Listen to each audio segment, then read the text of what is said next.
Boas palavras, poesias e reflexões. Saudamos a todos aqui que nos seguem no canal Paz e Bem, a todos os que estão conosco através da Associação Brasileira de Pedagogia Espírita, com quem nós fazemos parceria aqui nesse nosso programa.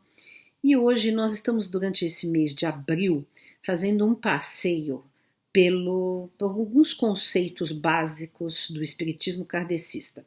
Aqui é um programa sempre interreligioso, mas neste mês, que é um mês, digamos que foi fundado oficialmente, ou pelo menos é uma marca bastante significativa para os espíritas kardecistas, de 18 de abril é o dia do lançamento do Livro dos Espíritos. Então nós estamos durante esse mês de abril dando uma atenção a ideias básicas do espiritismo para serem melhores entendidas e compreendidas, né, por quem não conhece, ou às vezes até mesmo por aqueles que conhecem, mas não meditaram o suficiente sobre alguns conceitos. Então, eu disse na primeira apresentação nossa que um dos princípios básicos que permeia toda a ideia, toda a cosmovisão espírita é a reencarnação. A ideia da reencarnação, mas a reencarnação aliada a um conceito de evolução. A reencarnação é algo tão antigo quanto a humanidade, existia entre os órficos, entre os egípcios, entre filósofos gregos como Pitágoras, como Platão, né? Existia entre os hindus, ainda existe, né, no hinduísmo, no budismo, né? Depois, o budismo é uma religião ou uma filosofia nascida na Índia, né?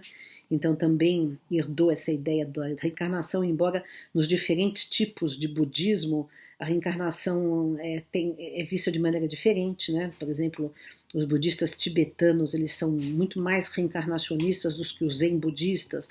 Os zen budistas consideram que essa reencarnação é mais uma coisa de ida e volta de um todo, né? Enfim, e a reencarnação está entre também religiões africanas, indígenas dos Estados Unidos, enfim.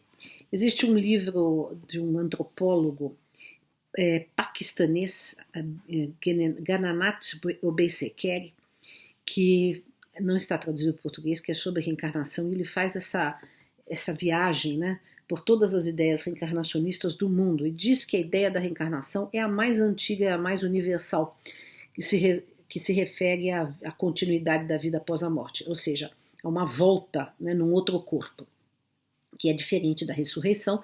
A ressurreição seria voltar no mesmo corpo, mesmo que seja um corpo glorificado, modificado, mas seria a mesma identidade corporal.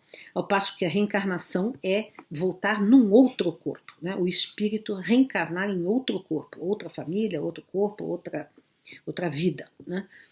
Então, só que dentro do espiritismo, essa ideia ela é muito específica, de duas maneiras específicas. A primeira é pela identidade do eu, né? E essa identidade do eu, isso é grego, isso é judaico-cristão, né? De que nós somos, o que constitui a nossa individualidade, né?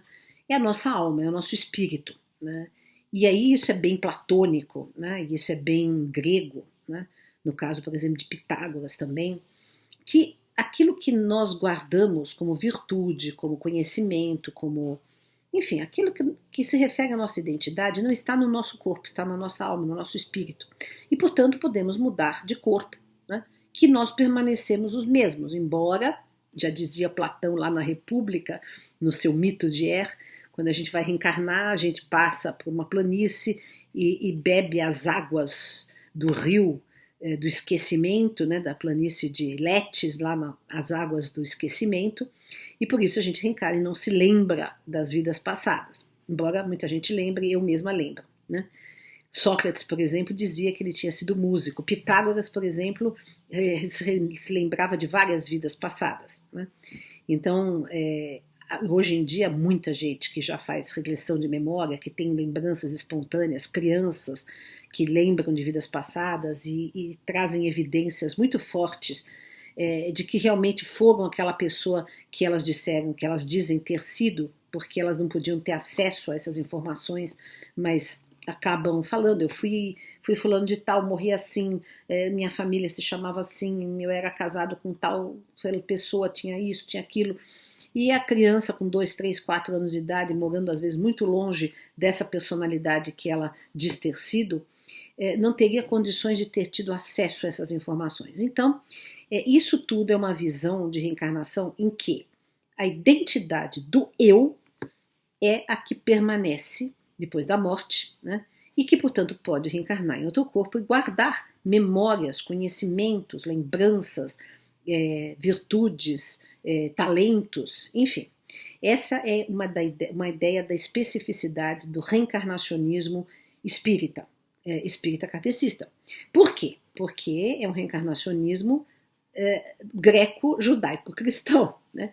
Havia cristãos nos primeiros 300 anos que também aceitavam a reencarnação, os gnósticos, os maniqueístas, o Orígenes aceitava a reencarnação, enfim, a ideia da reencarnação é muito ampla, né? É muito, muito universal. Agora, por exemplo, no hinduísmo e ainda mais no budismo, essa ideia de identidade às vezes não é tão clara. No budismo, por exemplo, há e não há, né, uma ideia de identidade. Quando, por exemplo, vocês puderem ver um filme muito famoso, muito bonito, que é sobre Buda, do Bernardo Bertolucci, né, que é muito interessante esse filme, porque eles estão à procura da reencarnação do Buda e encontram reencarnação em 3 crianças. Então, isso seria impensável dentro da ideia do espiritismo kardecista, ou mesmo de uma ideia ocidental de identidade do eu. Porque aí haveria, o Buda não seria uma identidade, né, única, poderia se dispersar em 3 pessoas diferentes. Então, isso, por exemplo, não cabe na doutrina reencarnacionista do espiritismo kardecista.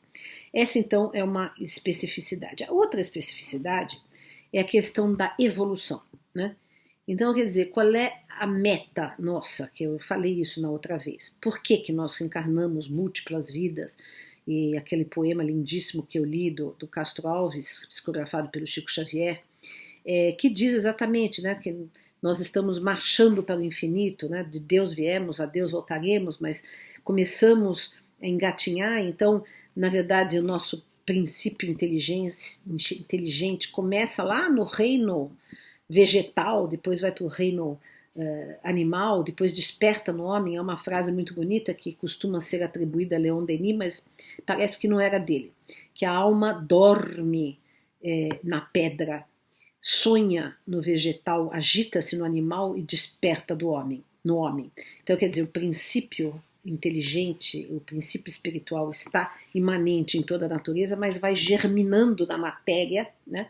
Evoluindo na matéria até despertar na consciência humana, né? E quando desperta na consciência humana ainda é bruto, ainda é primitivo, ainda é iniciante, é lá no homem das cavernas, né?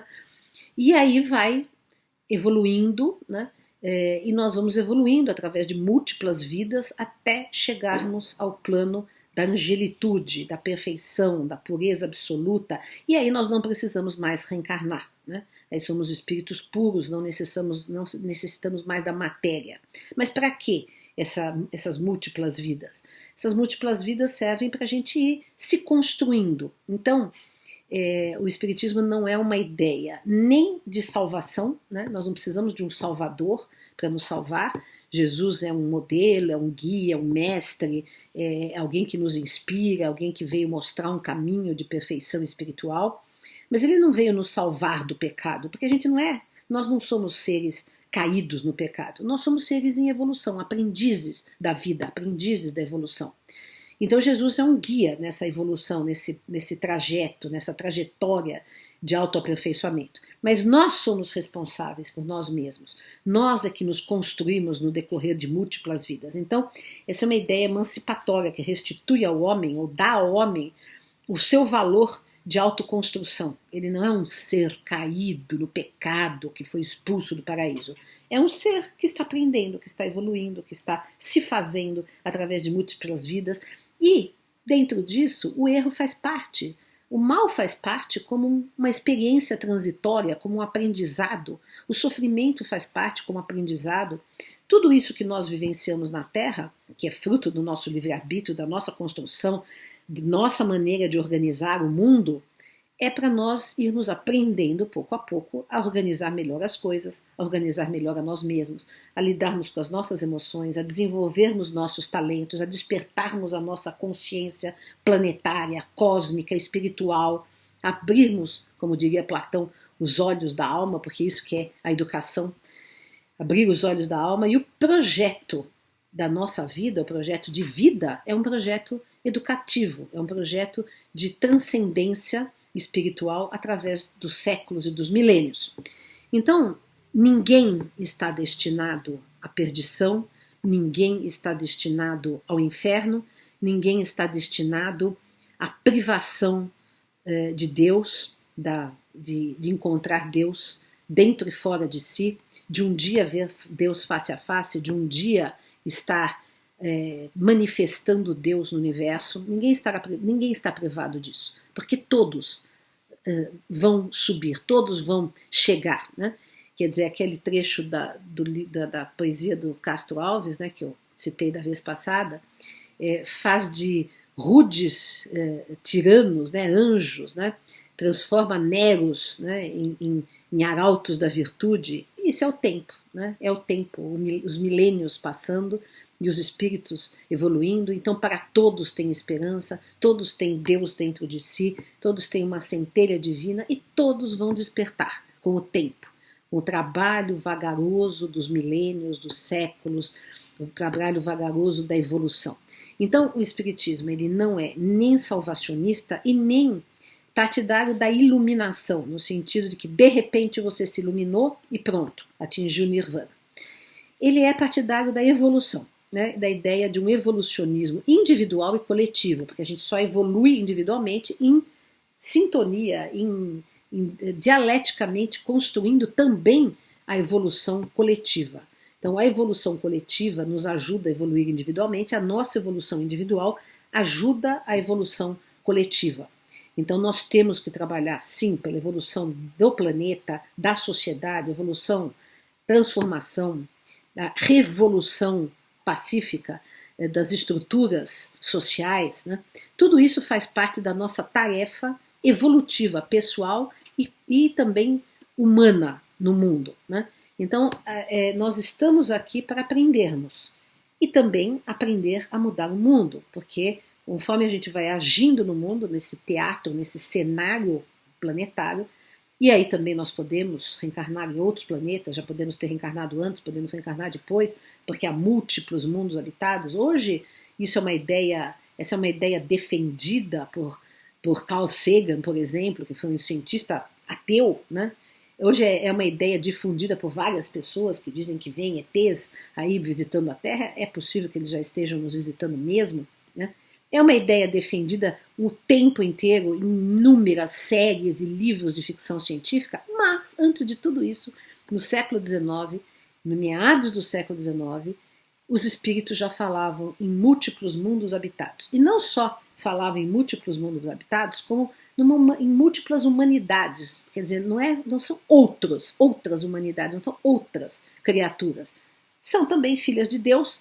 Então, nós pertencemos a este universo, nós viemos das estrelas e vamos voltar para as estrelas.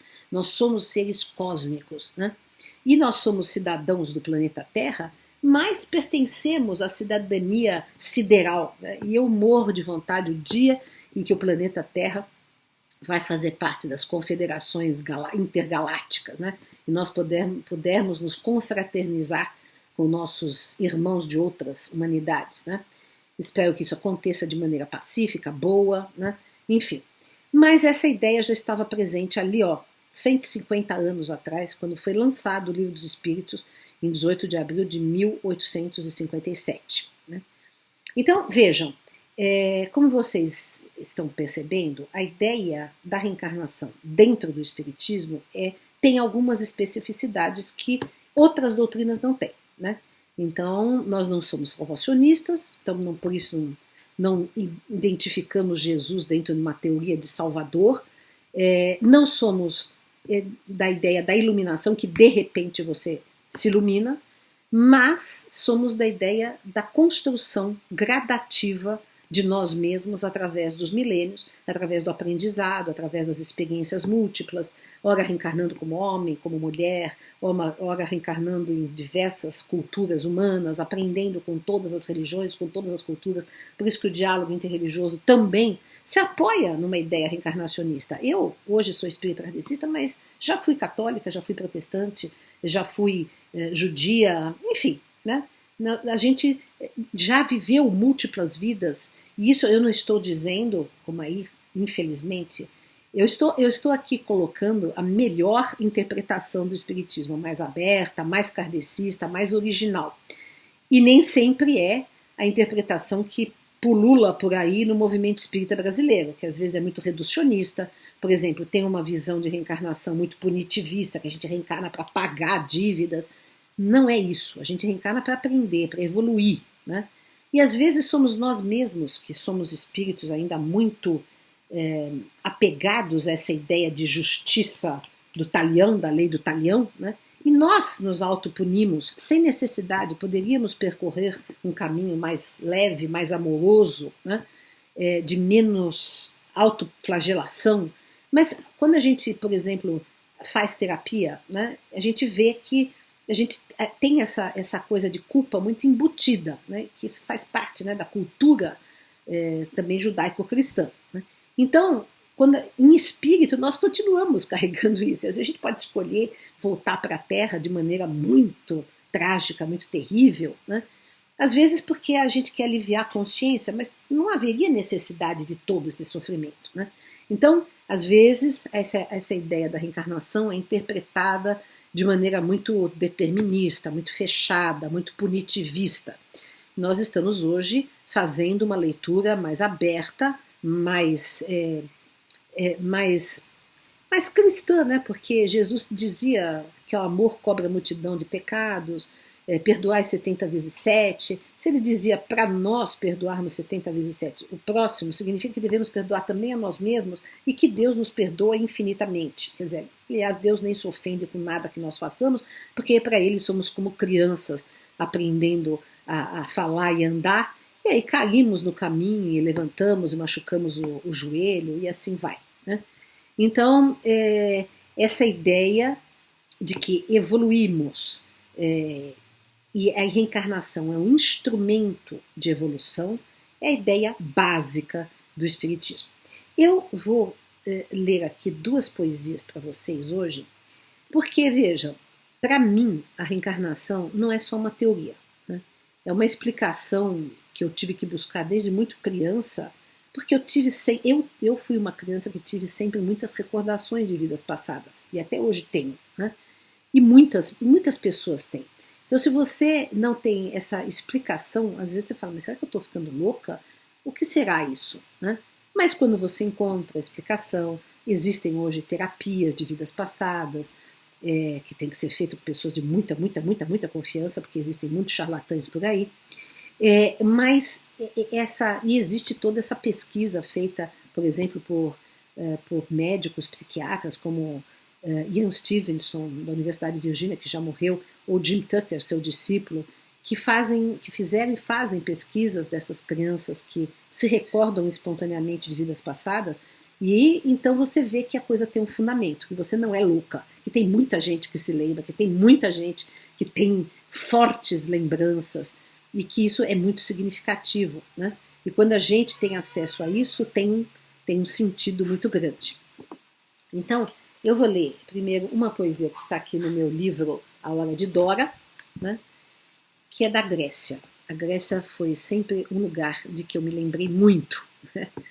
Só para vocês terem ideia, eu quando fiz cursos na USP sobre filosofia grega, etc., eu às vezes estava ouvindo o curso, estava ouvindo a professora, o professor falar, e eu me transportava, eu via cenas. Ou à noite sonhava que eu estava falando grego, né? Então, Grécia.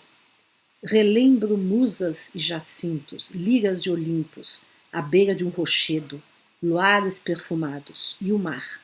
E eu, mulher como agora, de olhos postos na poesia, de mãos órficas e o sândalo escorrendo dos meus lábios. Relembro ilhas e templos, céus de azulejo e túnicas puríssimas e louros no cabelo de brisa. Como o mar divino me atraía, como os ventos trespassavam minha lira, como a vida entretecia uma beleza fresca. Minha ilha ancorada nos milênios está lá, no alto dos rochedos, e não posso nem dizer saudades. Meus versos envenenaram o mar e salgaram minha alma por séculos, mas sou eu mesma, cantando agora em outros mares, escondidas em mim musas antigas, revivo apenas a lira delicada para jogar aos céus os meus louvores. Certamente se aplacaram os ventos, calaram-se os tormentos, o céu na alma, a calma sem véu, ideias límpidas, altivas, sem vívidas epopeias. Mas num ponto distante e impalpável, um quê murmurante indomável, talvez saudade sem nome, talvez um pouco de fome, enquanto num ato me desnudo e tudo em mim é força e fato, e guerreira me atiro, não há suspiro nem retiro. Mas se num átimo me aquieto, rápido, desvenda-se um deserto, no oásis de mim, pequeno terreno sem jardim, sem jasmim, sem ninguém. Mas logo fecundo de estrelas esse terreno escarpado, pois há fontes que brotam e aliviam meu fado. E o sal da alma de outrora realça-me hoje a aurora. Então, é a superação de alguns traumas, de alguns arrependimentos de milênios. E vou ler outra poesia, que essa é uma recordação muito mais recente, que eu tenho, aliás, da minha última vida, em que eu fui negra nos Estados Unidos. E eu, desde criança, lembrava disso, né? E eu canto spirituals de uma maneira que eu me transfiguro, né? Então, lembranças. Às margens do Mississippi, sonhei colheitas de algodão. Migrei depois para o norte, em fuga de tanta opressão. Chicago me acolheu e nessa vida me concebeu, com evangelho social, blues nascente, negro spiritual. Cantei tudo que era meu, na América desigual. Menina, mulher, cor preta, no século que nascia. Me pergunto com que pirueta pela vida me vencia entre a igreja e a sarjeta em olhos de melancolia. E ainda quando criança, agora branquela, esquecida, venerava o preto velho na moldura envelhecida numa parede de infância. Queria falar inglês, conversava com todo preto, com simpatia e avidez. E quando a primeira vez saltou-me aos ouvidos um spiritual, chorei e me vi assim. Já fui negra, cantadora e canto ainda como quem se manta, trazendo em minha garganta a negritude ancestral. Então, vocês veem que essa lembrança muito forte, muito, né, é algo que não dá para a gente tirar. É uma identidade que a gente tem dentro da gente, que revela em talentos, que revela em lembranças, que se revela em traços da personalidade, em amores a determinadas causas. Por exemplo, uma das causas que me apaixona é o antirracismo, né? Então, é essa identidade nossa que se conserva através dos séculos, que vai melhorando, se aperfeiçoando a cada vida, e essa é a ideia básica que o Espiritismo nos traz. Então, ficamos por hoje, né, nesse nosso Boas Palavras, Poesias e Reflexões, e voltamos na próxima semana, no próximo sábado. Um grande abraço.